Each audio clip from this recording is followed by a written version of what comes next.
There are many things that control us. Sure, we don't want to admit it, but much of the time we don't make decisions for ourselves. Our parents decide for us, our teachers decide for us, and even our friends decide for us.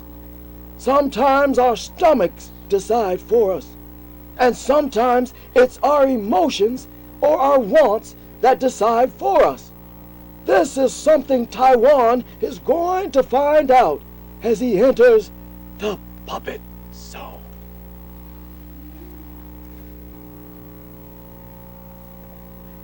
It must be up here somewhere. Upper Peninsula, Michigan. Beautiful country. Former home of many Native Americans. How? Yes. How? No, how may I help you? Oh, sorry. I'm looking for the tribe that's giving away the free land. You have come to the right place. You must speak to our chief. He will show you the land. Thanks. Where can I find your chief? That's easy. Look over there. You see the big tree beside the blue stream? Yes. Now look to the right. Do you see the large boulder? Yes, it's behind the boulder. No, silly. He's in the Howard Johnsons, next to the boulder. Good luck.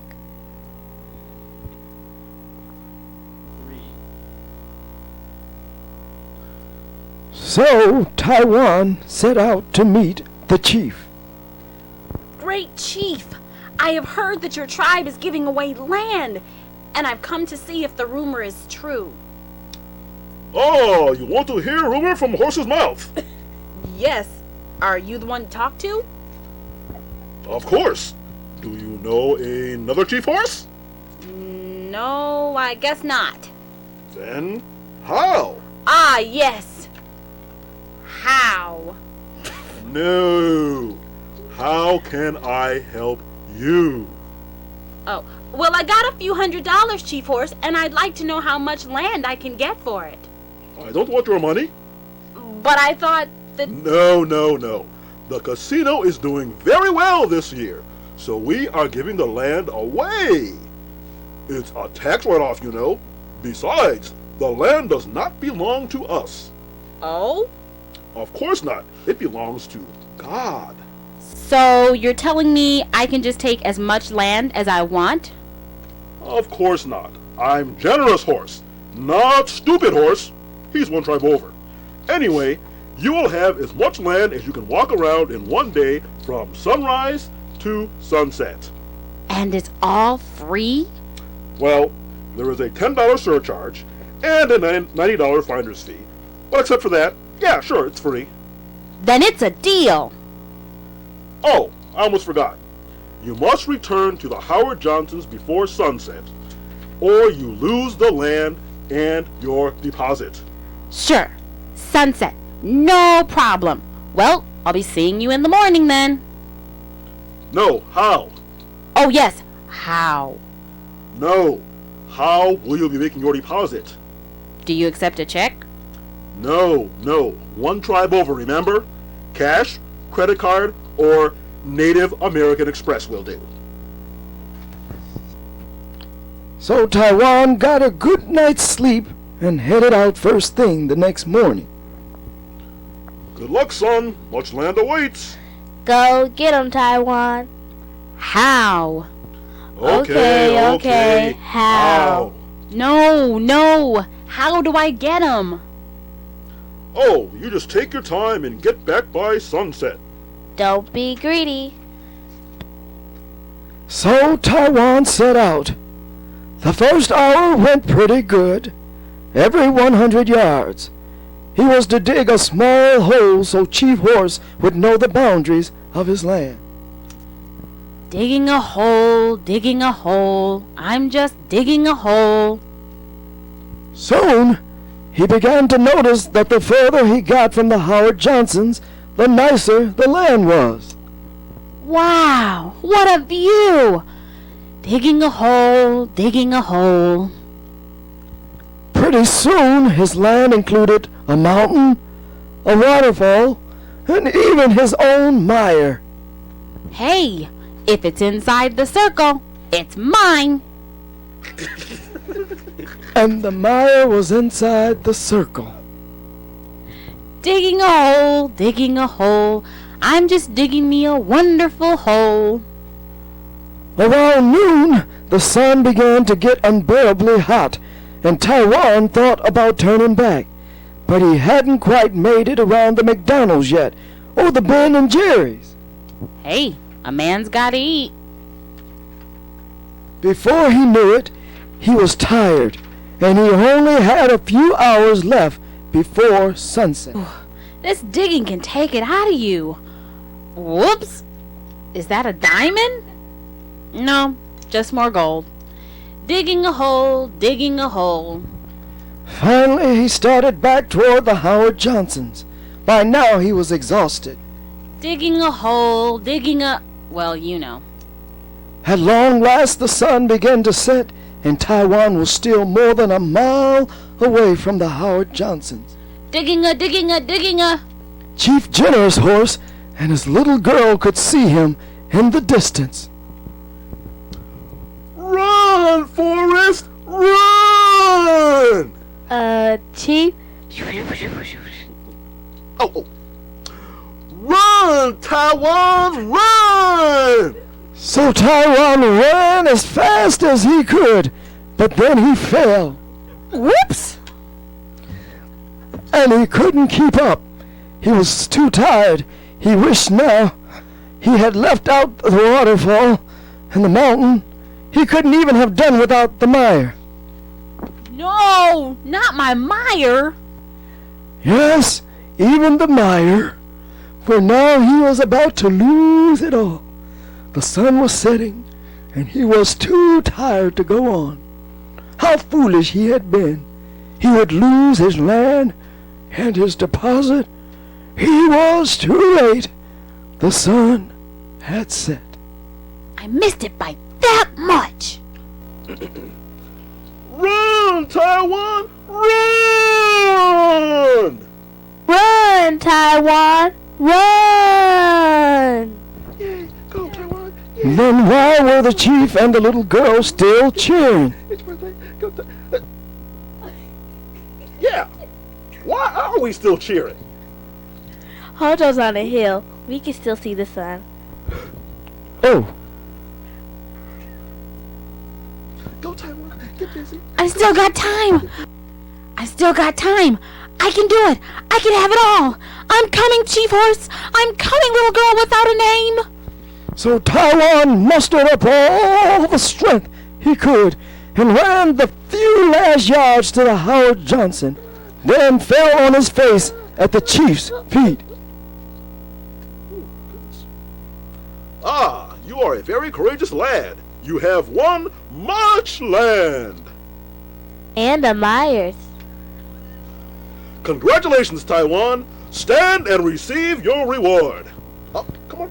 Get up. But Taiwan couldn't stand. He had used his last bit of energy to run those last few yards.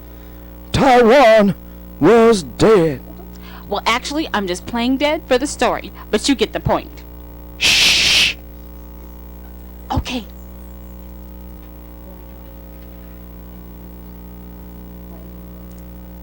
Chief Horse and the little girl without a name buried Taiwan in a small grave behind the Howard Johnson. It was 6 feet long and 6 feet deep. But then, how much land does a man need?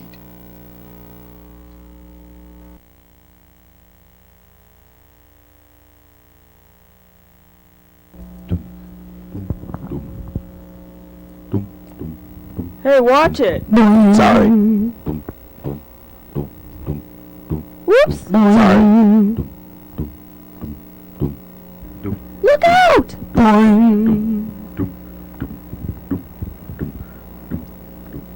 Charlie, Chapley, a boy on a mission. You're going to have to lose some of this fat, Charlie, if you want to live. You mean my heart, huh? Yes, Charlie, I mean your heart. 5 more pounds could kill you. And if some of this fat doesn't come off, you're going to be vulnerable. 24th Street Health Club, it's your last hope.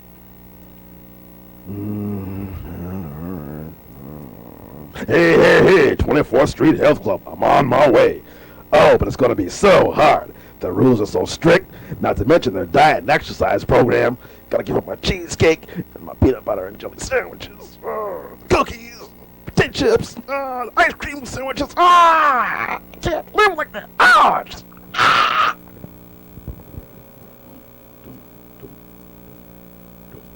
And 1, and 2, and 3, and 4. Oh my goodness. Have you ever seen such a tub?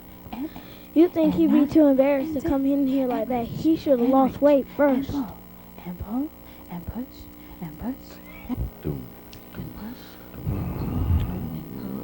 Well, I should go. No, it's too hard. There's lasagna and chocolate cake and apple pie and mint chocolate chip ice cream, and now I just can't do it alone. Oh, it's gonna be impossible.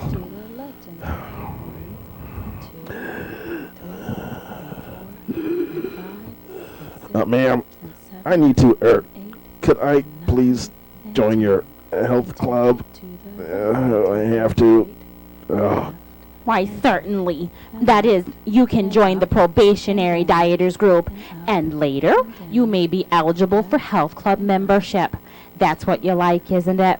You see, we don't just let anybody and everybody join our health club. Oh. Yes, only those who overcome appetite and exercise faithfully and who will help promote the health club concept to others can join the health club. However, as I said, we do have a probationary dieters program that we can put you into. You are rather large. Well, I didn't realize. I thought, well, then, yes, I would like to join the probationary dieters program, please, if that is okay.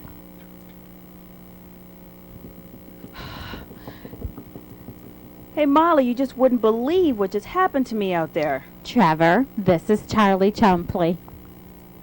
Hello? Ah! Hello? Sorry, dude. My bad. That's okay. Nothing a little bucket and mop can't handle. So, should I put you down for our 10-day stop snacking plan? I guess, if you think that's best. Certainly. Snacking is simply not allowed among members. Let me check. Yep, here it is.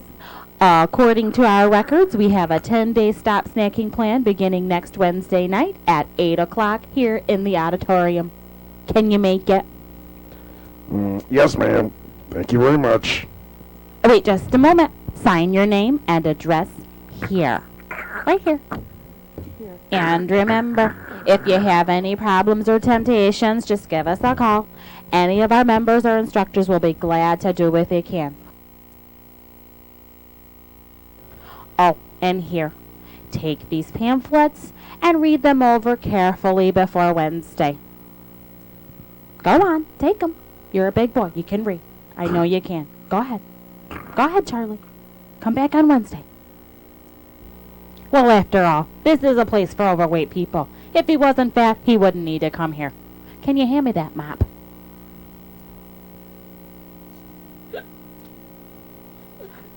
Charlie felt glum. So that's health club, he thought. Welcome, dieters. Yeah, right. Well, over the next few days, Charlie did read the pamphlets carefully. Let's see. Ceasing piecing. Early to bed, early to rise. Helps relieve those overgrown thighs. Oh, yeah. Well, that's real funny. Oh, I try to make fun of the fat guys. These people make me sick. All those stupid rules and nonsense. Convinced of their truth, Charlie tried hard to stay away from the kitchen between meals. Several times, however, old habits got the best of him. Cheesecake. There were potato chips. No! Not to mention peanut butter and jelly sandwiches and cookies, chocolate chip. What are you trying to do to me? I'm just saying. Oh, Charlie? No. Oh, sorry. Oh, help me. He really was trying, but old habits are hard to break. So twice he called the health club for numbers of other members, hoping for a little concern and help.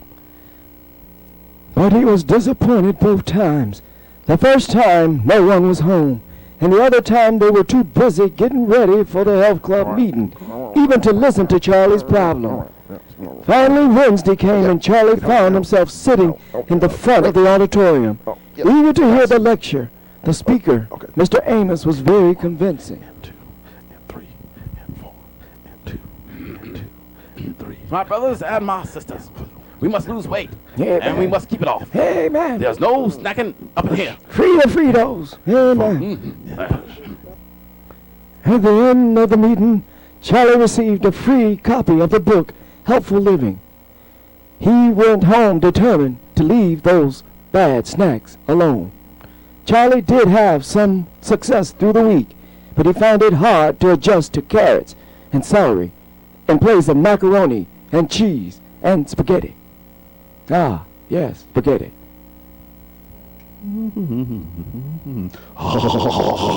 Banana. Just doesn't sound right. So again he tried calling a health club member for help and encouragement. This time he did reach someone, Slim Jim. Hello, Jim. This is Charlie. Charlie Chumpley. I'm sure glad you're home. I've tried to call you several times, but I've been having a hard time with vegetables and snacking too. I need to talk to someone about it. Oh, okay. But another thing, Jim. I was wondering, since you people don't snack, you have only 2 meals a day, and you don't go to banquets, what do you do for fun? Could you tell me that, Jim? Charlie, I'd love to talk to you about it, but I've got to run. Try Philip. But Philip wasn't home. Poor Charlie was sweating from a fierce desire for cheesecake. oh, cheesecake. Yeah, that does it. It was right there in the refrigerator, covered with cherries and mouth-watering good. He licked his lips. Puppet, remember? He smacked his gums. Much better. On a sudden impulse, he decided to go to the health club, even though it was only Saturday and not Wednesday.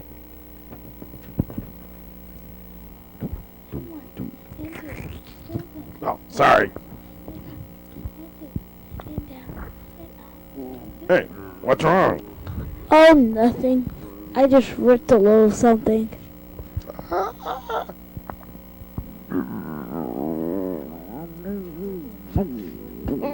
I'm thinking. What? You're wearing. You look.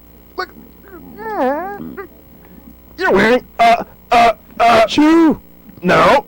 Shirt. No. Girdle. Girdle. You're wearing a girdle thing on your belly. That's why you look so slim, but you're really unthin, just like me. Tricked me. I can't believe it. Oh. Sorry, Charlie. Please don't tell anyone. I'm out of here. Shoo.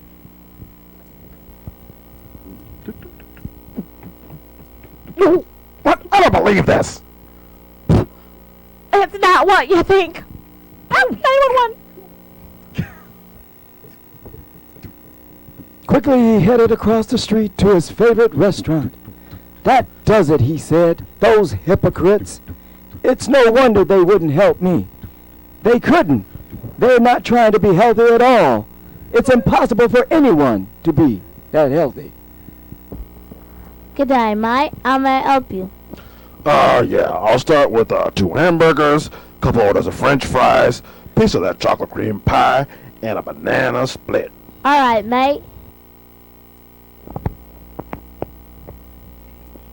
The health club members tried to stop Charlie, but he wasn't buying it.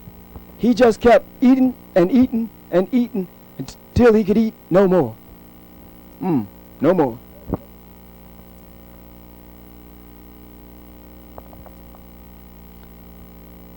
He just didn't fit in. 12 24th Street Health Club. Tigers welcome. Another health club for the healthy. Compliments of the Puppet Zone.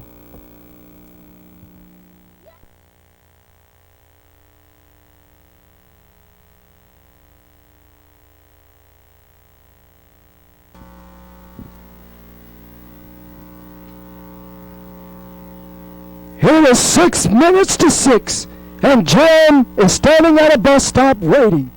Not for a ride on MTA, but for the girl of his dreams.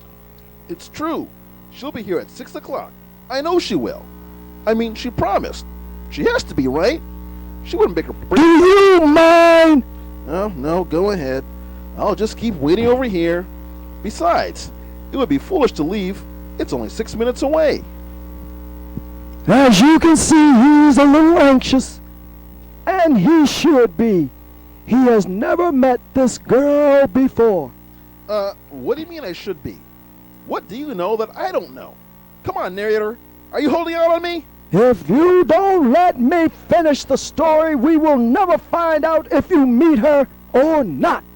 Oh, yeah. Okay, well, go ahead then. As I was saying, Jim never met this girl before, but he felt he knew her. It all began 6 months ago at his school library. Oh, no, not a flashback. It's only 5 minutes away.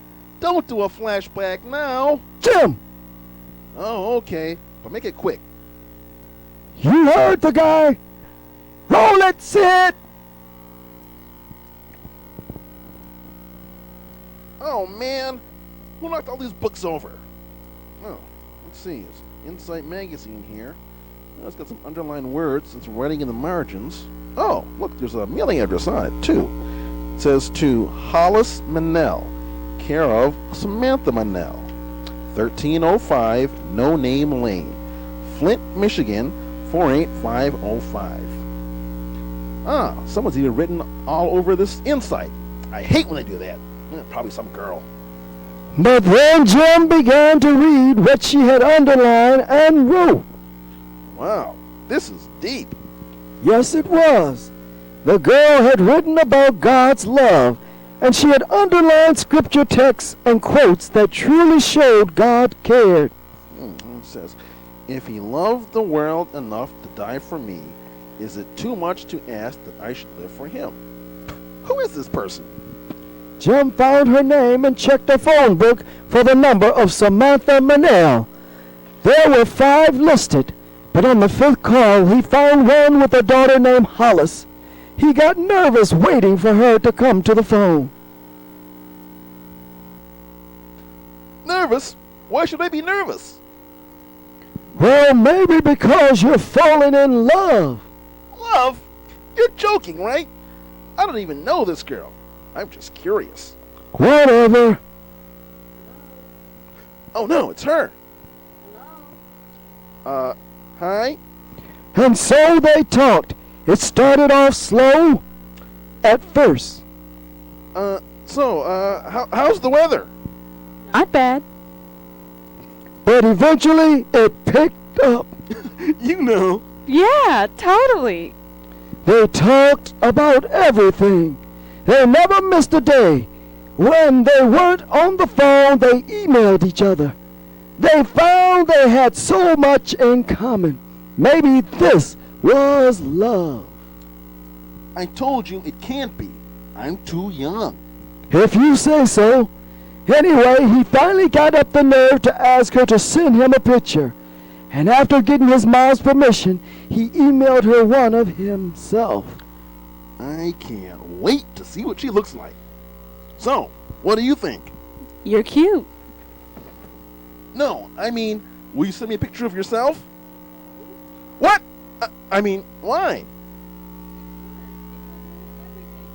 If I send you a picture and I'm cute, then I'll think you only want to talk to me because you like the way I look. And if I send you a picture and I'm plain, which you must admit is more likely to be the case, then I'll think you only talk to me because you feel sorry for me. No, you must wait until we meet in person. Sure, it sounds logical. Right, narrator? Yep. But of course, you're now asking yourself if that's something a pretty girl would say. No. Jim, Okay, I am. But it doesn't matter. I can't stop thinking about her. I hear her voice in my head all day long. She gives me courage. Why, just yesterday. wait a minute. Now you want to do a flashback within a flashback. Oh, hey, what time is it? 2 minutes to 6. Oh, we got time. This part is good. Okay, roll it, Sid. What you reading, bookworm? Yeah, what you reading? Just ignore them and they'll go away. You talking to me? Yeah, you're talking to me. Well, it's gotta be one of the two of us. Shut up, girl. So, bookworm, you talking to us? Jim, listen. You say something? No, he's thinking, stupid. But we can hear it so that the people out there can know what's going on. So what are we supposed to do? Just keep shouting at him until it's over. It's okay to be scared, Jim. Wasn't even King David scared at times? Why else would he have written the 23rd Psalm? Next time you are scared, hear me telling you, yea, though I walk through the valley of the shadow of death, I'll fear no evil, for thou art with me. She done? Yeah, I think so. Okay, bookworm, what are you gonna do? Are you gonna give us your lunch money, or do I have to come over there and take it from you? Hey, step off, Fern. You know what would happen if I tell your mama you've been picking on me, and I'm not scared of you. You're right. That was kind of cool. So, can we get back to the real story now? Okay, 1 minute to 6. So they had arranged to meet at the bus stop. Jim's mom would sit across the street to watch and make sure he didn't get hurt. Hey, you don't have to tell him that part. It's not like I'm a baby. Nope, but your mom's not stupid either. Okay, go on. He would carry the copy of the Insight so she would recognize him, and she would wear a red flower on her dress.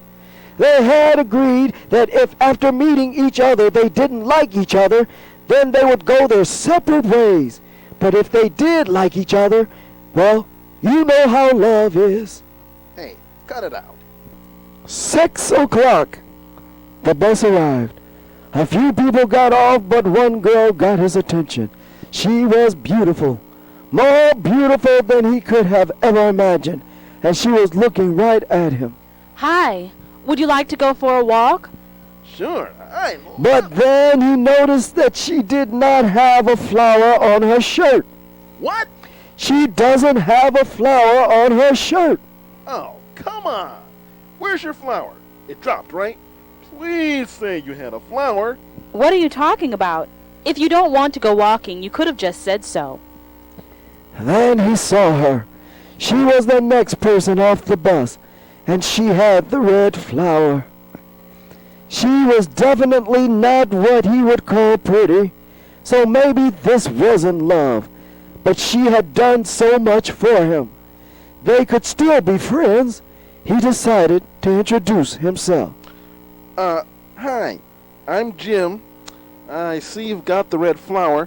So, are you Hollis Manel? Would you like to go for a walk? Sorry, kid. I don't know what you're talking about. That pretty girl that just walked by asked me to wear this flower.